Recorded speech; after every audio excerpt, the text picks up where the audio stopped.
Unimed Ceará, cuidar de você. Esse é o plano. Lojas Eletromóveis em Quixeramobim, Senador Pompeu. O barato é só aqui. Supermercado JV, uma economia para você. Essa é a Cocalc, uma empresa da gente. BrisaNet, levando o mundo até você.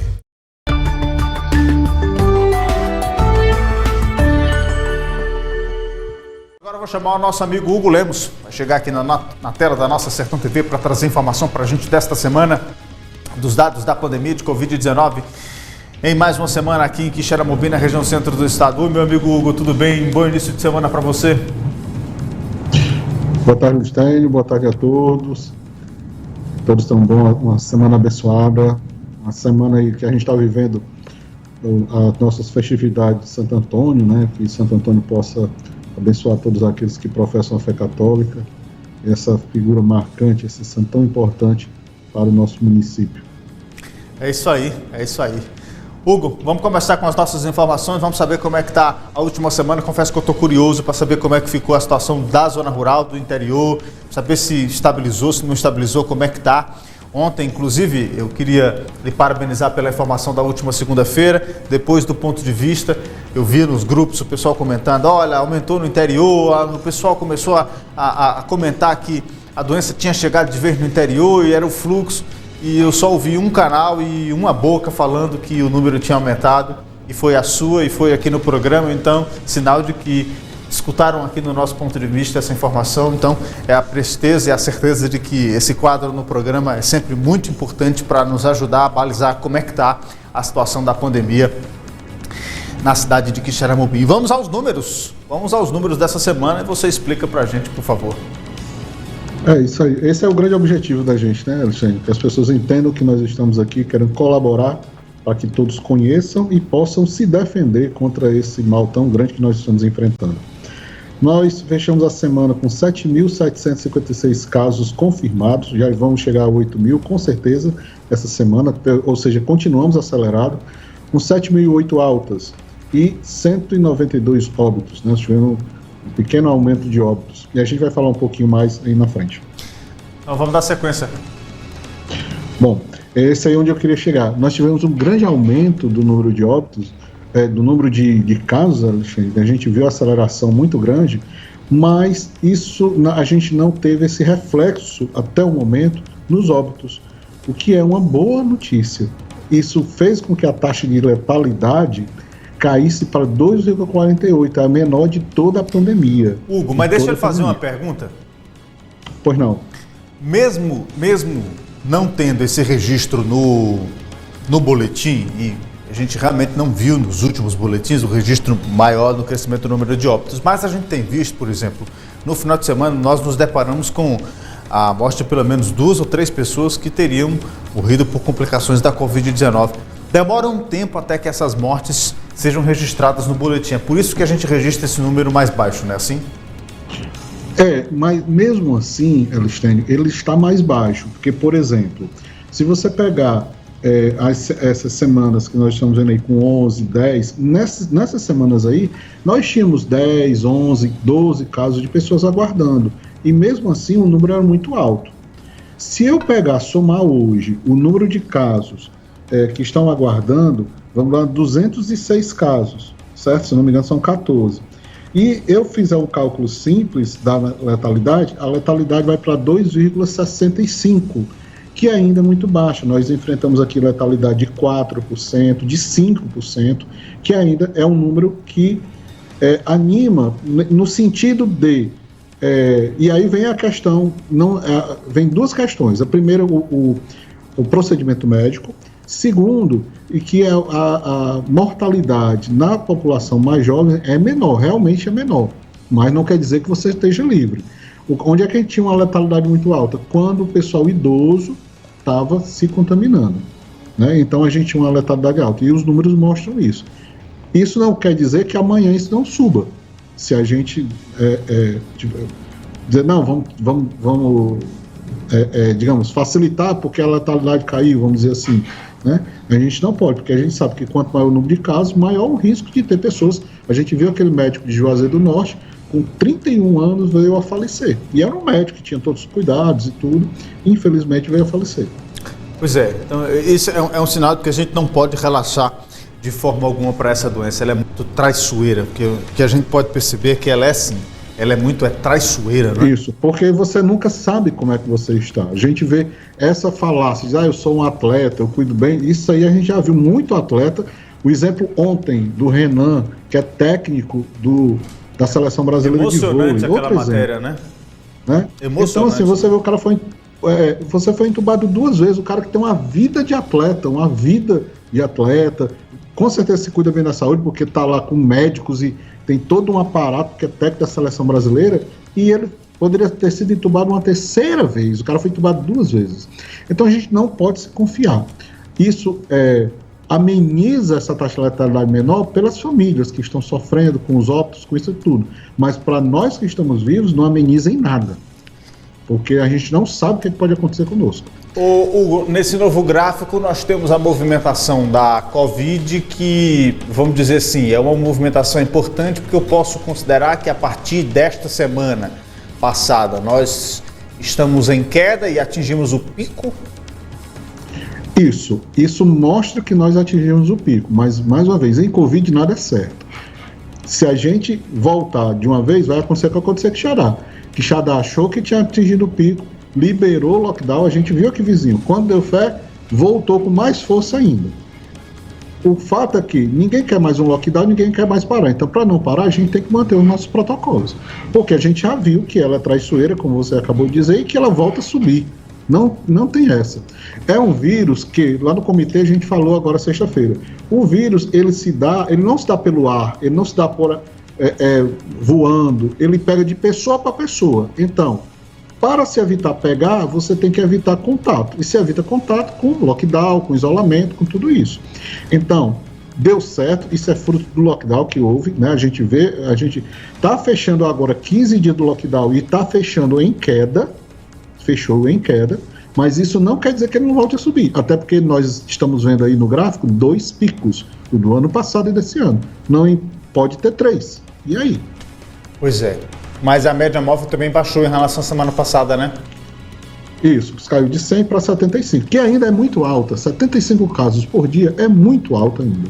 Todo dia 75 pessoas dando positivo para uma nossa cidade do tamanho da gente, é muita coisa. É muita coisa, é realmente muita coisa. E aí você traz essa contaminação a cada 1.000 casos, né?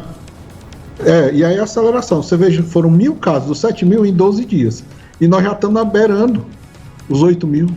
Falta só 300. Se é 75 por dia, daqui a 3 dias nós estaremos fechando 8.000. A aceleração é cada vez maior para cada 1.000 casos, né? É realmente impressionante. Essa doença, vista pelos números, é realmente um fenômeno que a gente acaba vendo, e é muito o fenômeno do comportamento, né, da gente ao longo dessa pandemia.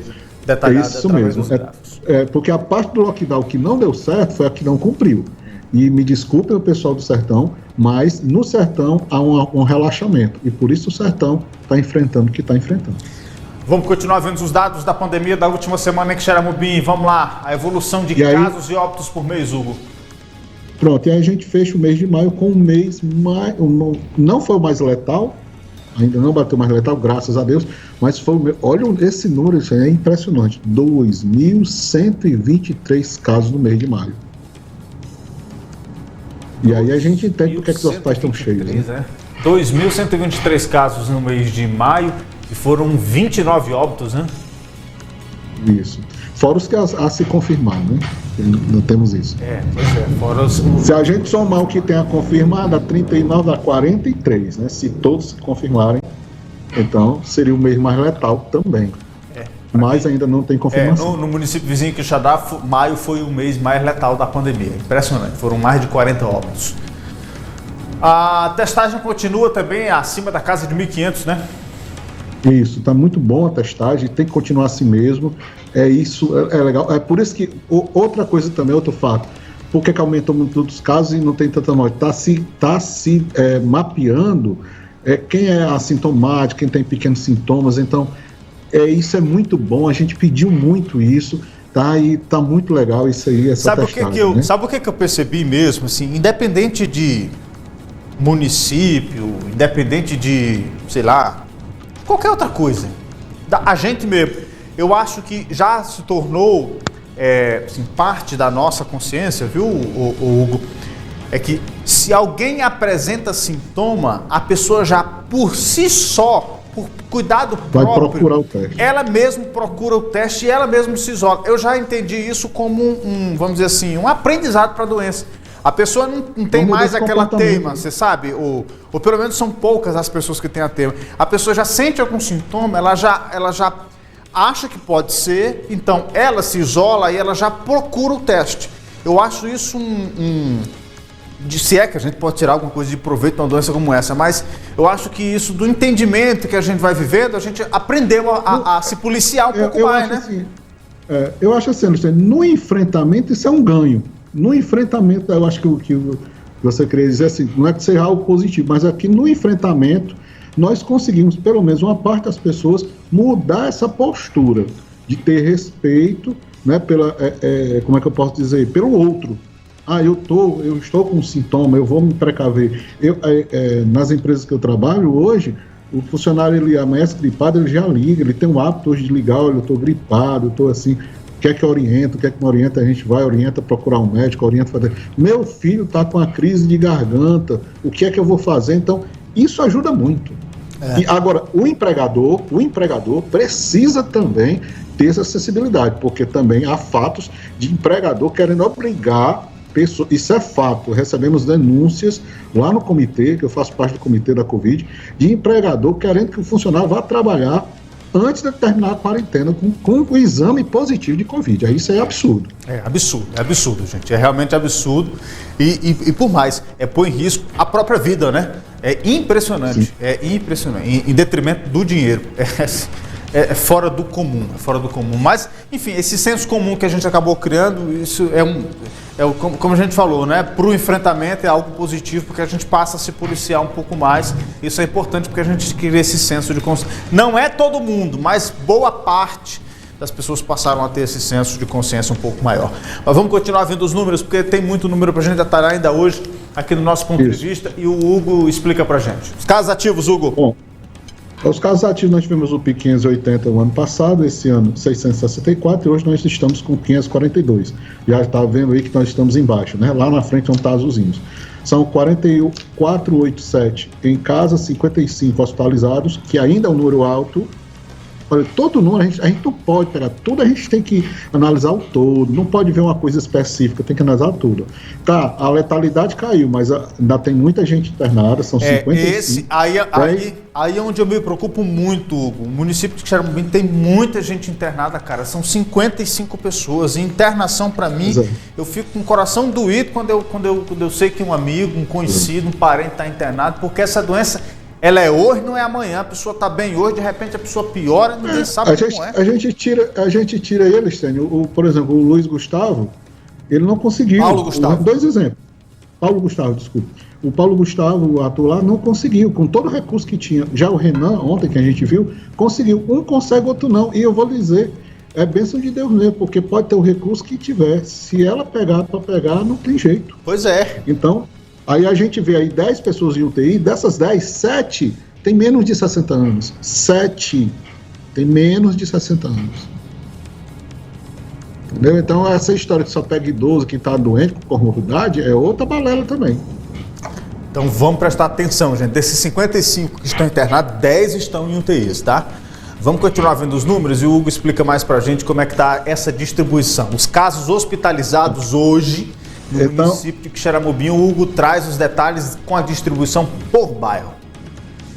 Bom, então a gente tem, né, os casos, isso aí são casos das pessoas que estão internadas, que estão lá no hospital. Não, aí, no caso, é tudo, UTI, enfermaria. Enfermaria, tá? Estão todos hospitalizados, né, digamos assim. Então nós temos, por bairro, certo? O centro tem 7 casos, Salviano Carlos 6, José Henrique Machado 5 e Uruquê 5. Olha o Uruquê aí, é um distrito já aparecendo. Com 3, Conjunto Esperança, Edmilson Corrêa, Monteiro Moraes, Maravilha e a sede rural. Com 2, Antônio Cisnando, Damião Carneiro, lá o distrito Damião Carneiro, Jaime Lopes, Sabonete, e com 1, Encantado, Belém, Berilândia, Depósito, Lacerda, Manituba, Passagem Paus Brancos, Jardim Norte 1. Você vê que está bem distribuído em toda a cidade, né? Tanto no sertão como na cidade. E o centro volta a figurar, né? Aí como o bairro com mais gente hospitalizada, né? Voltou a movimentação do centro, né? Então volta. Pois é comportamento. Essa doença é comportamento. E a distribuição por bairros, aí são casos ativos, pessoas que estão em isolamento, né? Isso. Agora, o pessoal que está em casa, né? O pessoal que está doente está em casa. Certo. Então, nós vamos ter aí, né? Você acabou de falar, o centro aumentou o número de casos, aumentou a internação lá, né? Então, o centro tem 48, com 30% de aumento, Salviano Carlos, 45, com uma queda de 29%, Maravilha em queda de 20% com 40%, Monteiro Moraes, um aumento para 39, com 39% de aumento. Edmilson Correia, uma queda de 24% com 31 casos. Com Esperança, uma queda de 47%, importante essa queda com Esperança, com 25 casos. Antônio Cisnando, uma queda de 13% com 21. Do Caxias, uma queda de 10% com 19. José R. Machado, uma queda de 46% com 15. Jaime Lopes, uma queda de 8% com 12.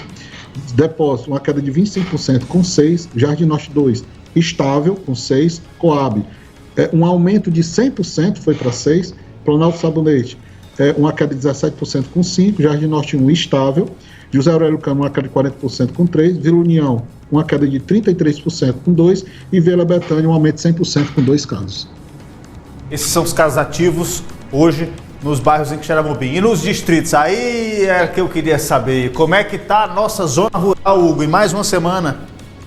Bom, a gente teve alguns casos que caíram e outros distritos que aumentaram, mas ainda números altos por distrito. Embora, por exemplo, Sede Rural, 24 casos com queda de 29%. É uma queda? Mas ainda é alto, né? Uruquê, uma queda de 50%, 15 casos. Passagem, uma queda de 21%, 11 casos, ainda é muito alto, né? Lacerda, um aumento de 38% com 11 casos. Damião Carneiro, um aumento de 11% com 10 casos. São Miguel, uma queda, foi a maior queda de São Miguel, 74% com 7 casos. Manituba, uma queda de 30% com 7 casos. Cangatia, em queda, 5 casos, 44%. Belém, em queda, 29% com 5 casos. Berilândia, 25% em aumento, 5 casos. Paus Brancos, queda de 63% com 3 casos. E o Encantado conseguiu zerar o número de casos. Então, essa é a atual situação da zona rural aqui do município de Quixeramobim. Muita gente estava aguardando essa informação para saber. Então, em regra, Hugo, eu posso dizer que manteve a mesma preocupação da semana passada ou deu uma... Sim, ela deu uma estabilizada, porque você viu alguns, por isso que a gente botou uns aumentaram, outros diminuíram, certo? Mas, em linhas gerais, o sertão ele está em estabilidade, enquanto a cidade apresenta queda. Então o sertão começa a estabilizar e a sede apresenta uma leve queda em relação aos casos ativos aqui. Aí as UTIs continuam parecidas, né? Aquela história, né? A gente sabe que enquanto isso não melhorar totalmente, 100%, nós vamos continuar sofrendo com isso aí. Então, continua 85% de enfermaria ocupada, 100% de UTI, isso aí é só um delay, como a gente já explicou. Pontes Neto ali girando em torno de 50% e a UPA, a porta de entrada para o sistema. Vamos continuar girando, a gente vai chegar aqui à nossa região. Quem sobe, quem desce, Hugo? Bom, então a taxa de letalidade do Sertão Central, nós estamos Quixeramobim com 192 casos no total, com 3 óbitos essa semana. Canindé com 182 óbitos, com 8 essa semana. Quixadá com 166, 5 essa semana. 182 casos, né? Não óbitos, né? 182 óbitos. São óbitos isso mesmo, é o total, né? Total de óbitos. Desculpa. E a quantidade da semana, o total e a quantidade da semana, tá? Ok. Boa Viagem, 92 com 2 essa semana. Pedra Branca manteve os 54. Senador Pompeu, 2 com 51 no total. Itatira, 1 com 41 no total. Madalena, estabilizado com 32. Solonópolis com 32. Ibicuitiga, 2 foi a 25. Ibaretama estabilizou com 22. Banabuiú com 19. Choró teve 1, foi a 16. E Deputado Irapuã Pinheiro estabilizou em 12. E o aumento de casos essa semana na região? Agora, aqui é que a gente tem que ter cuidado, porque Quixeramobim precisa dar uma resposta, porque senão nós vamos chegar a outro pico já. né? Nós não estamos conseguindo baixar. Então, se eu tenho 542 casos ativos, todo aquele pessoal do PIC já se curou. Esses casos ativos são esses casos dessa semana.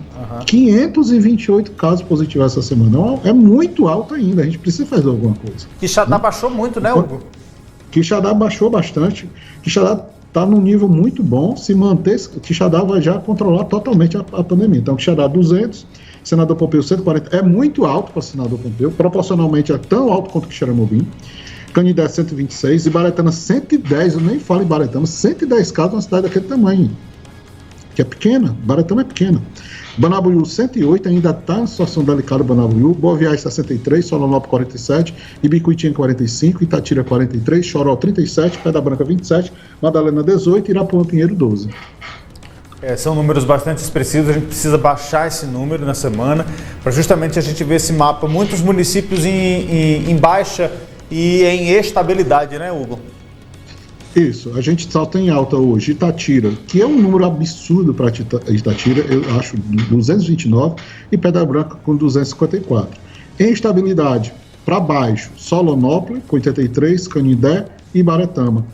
Em estabilidade para cima, Senador Pompeu. E em baixa, nós temos Boa Viagem, Madalena, Quixeramobim, Choró, Quixadá, que é uma boa baixa de 45%, Ibicuitinga, com 61% de baixa, e Irapuã Pinheiro, com 68% de baixa.